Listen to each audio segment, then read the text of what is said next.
Kaninang morning naatasan ako ni Bossing na magpa-vulcanize ng mags. Medyo nagantay pa ako ng konti dyan kasi may ginagawa sila. Naflatan na single.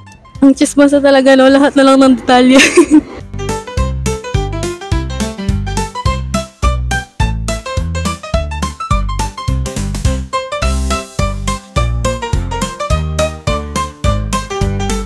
Nung patapos na yung magsaka ko na pagtanto na nadala ko pala yung hub and yung bearings. Kaya pala ang bigat-bigat dun sa plastic. Kadalasan kasi ako nagsisetup niyan.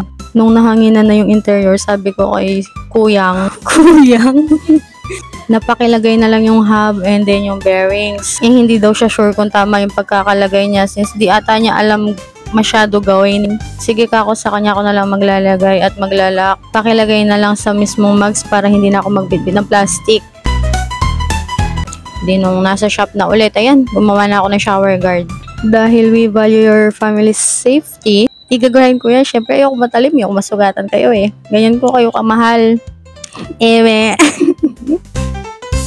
Then yun, biglang dumating yung supplier namin, ayan. Nakikita niya siya. Truck yan na malaki.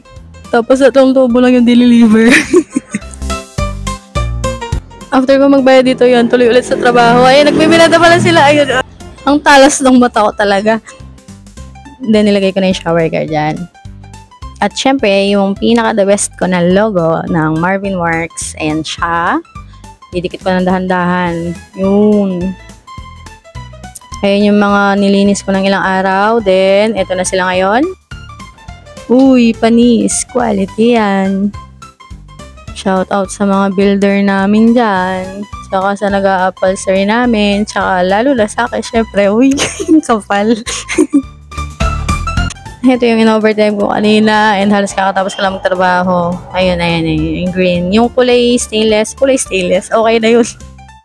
Salamat sa panonood.